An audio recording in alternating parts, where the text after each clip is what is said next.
time for me to write. In fact, it's been prescribed with deaths of fallen angels who wouldn't stand for labels such as colored, coon, and nigger. These fallen angels who should be our heroes, except we're stuck in a generation where nobody knows our history, and where people believe that only hip-hop martyrs who came from the ghetto are our only heroes. Somehow we've managed to place Biggie, Pac, and E somewhere above Marcus Garvey, and how many of us can't recite Dr. King's speech but quote Snoop as if our new profession was to teach? If only they knew the only way to reach the masses is when you blend the present with the past to create a future that we could all have a part in. I know Rosa, Coretta, Malcolm, and Martin would roll in their grave if they knew that their great-grandkin did not even think to save the last bit of self-worth they fought and died for. Our rights we sold for glitz, glamour, and a mouthful of gold. Dare to be bold, so we upped it to platinum. Miseducation of bling, bling. We sold you knowledge for some diamonds and rings. Miseducation of bling, bling. We lost ourselves inside material things. Miseducation of bling, bling. Where have you been? We need you now more than ever, ever. Miseducation of bling, bling. Please come back soon because we need to get together. I have been fueled by the rage of slaves who chose not to be slaves, who urged me to ride the waves of intellectuality, even though it's almost 400 years and we are still in slavery. They can't take my mind because free is what I was born to be. With parents like Eldridge Cleaver and Nina Simone, there's no surprise in why I wrote this poem. And if these names seem foreign, be ashamed, you should know them. My auntie Harriet told me not to believe in glass ceilings. They only trying to force you back underground. We above ground for a reason. It's our season to make a bigger impression than what was left in the past. Your uncle Thurgood Marshall fought that Brown versus Board of Education vigorously, so you must take your education seriously. So every day I pick up a book, and in the words of Uncle Cook, a change is gonna come. Miseducation of bling, bling. We sold you knowledge for some diamonds and rings. Miseducation of bling, bling. We lost ourselves inside material things. Miseducation of bling, bling. Where have you been? We need you now more than ever, ever. Miseducation of bling, bling. Please come back soon because we need to get together. Cause bling is in, or so we think, as we sink deeper into this mental stupor of complacency. Time is wastency, no time to be lazy, it's time to attack, and yes, abrasively. Let's take advantage of the few liberties given and become driven to reach intellectual sovereignty. Solve the world's poverty, take off those rose-colored glasses, and while we're at it, take back the cure for AIDS from those imperialistic bastards. Just another ploy to make us call them master, so we can beg for food and water when a natural disaster like Katrina hits, as bits and pieces of our history wash away like sand in the sea. See, we got so carried away we forgot to ask them why out of a 270-page textbook on history, only 20 pages reflect Black and Latino history. Now the rest is unknown, and this is America's true unsolved mystery. I guess what they say is right, the best is best when kept secret. Can you keep it?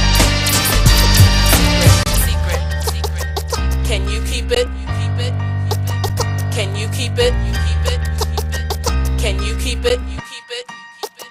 Can you keep it?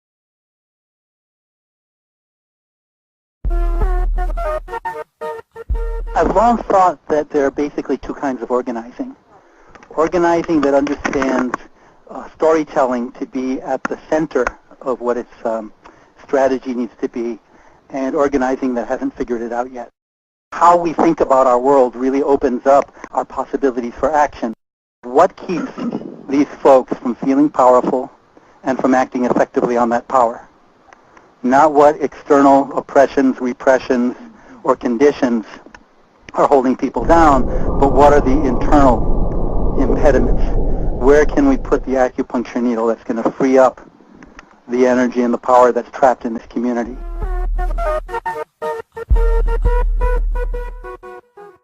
We're on the road in Detroit. Next, from Detroit.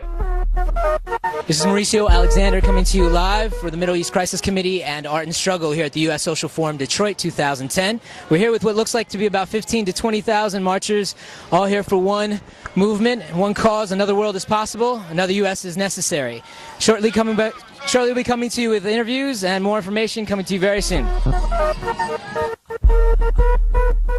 They say get back! We say fight back! Get back! Fight back! Get back! Fight back! Everyone everyone's energy here is really high. Tell us a little bit about what you're doing here in Detroit, what you hope to accomplish with the U.S. Social Forum. Well, there's a couple of groups that came with the Rebel Diaz Arts Collective. I'm the pastor of a church called San Romero de las Americas and youth, young adult ally for a group called the Urban Butterflies, and we do collaborative work with the Rebel Diaz Arts Collective. And we're here in solidarity with all the just causes in the world. We're here raising the chant, no human being is illegal, because to say that a human being is illegal is immoral, is unjust, and is definitely feeding the corporate America, and we're against that. This is Backbone Campaign's climate stabilization and ecological well-being image. Lately, Backbone Campaign's been organizing a national boycott of BP and calling for putting their American assets into retainership to guarantee full accountability. So we're all for corporate personhood if we could have corporate capital punishment. Well, actually, we'd rather not have corporate personhood and still have corporate capital punishment.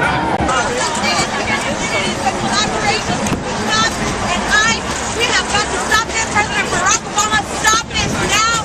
We are joining efforts in Detroit to support the community to stop the injustices here in Detroit as well.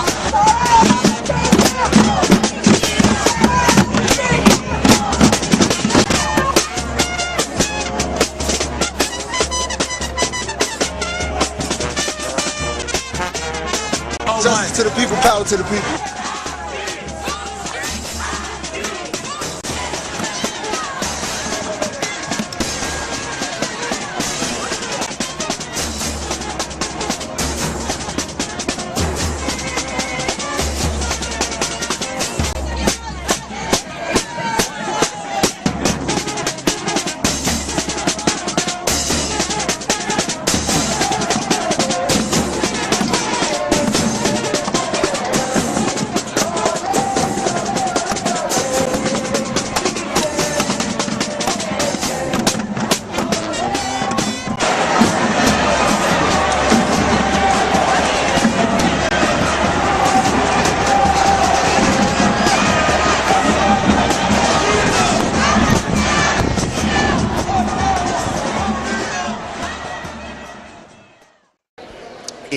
It's really nice to see radical ideas being very relevant to such a mass gathering of people in the United States, which is such a rare thing, and I think really signifies kind of a return to social movement organizing by radical folks in general and anarchists in particular.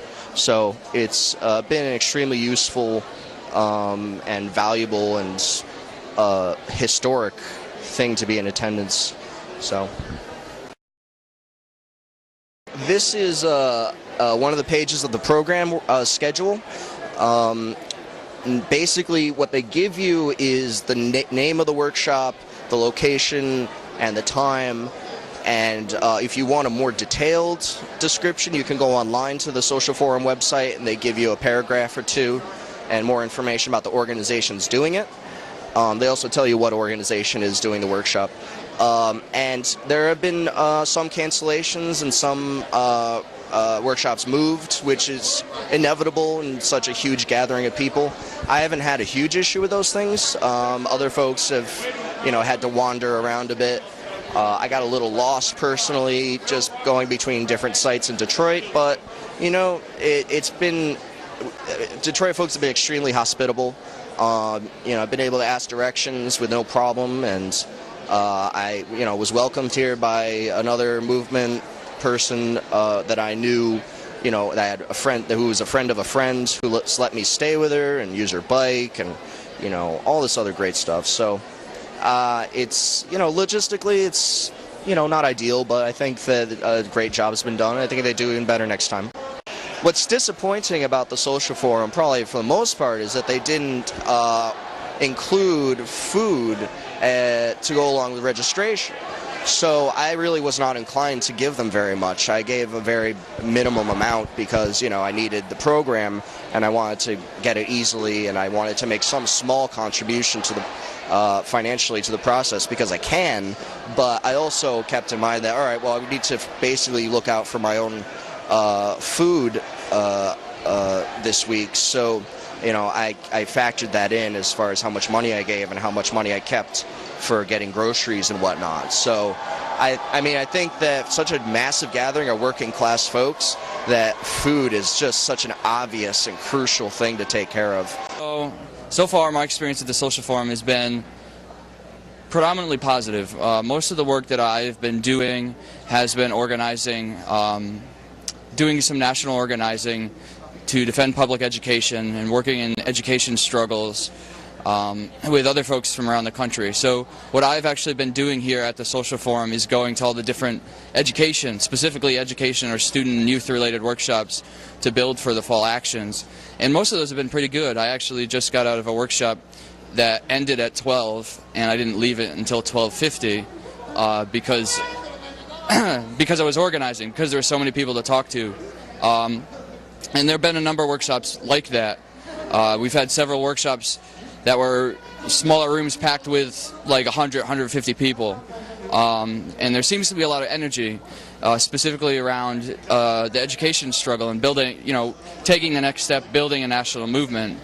I'm a little concerned about the PMA process. The PMA I participated in, part of the process of PMAs is to get folks together on a general topic and come up with some resolutions to bring to the rest of the Social Forum.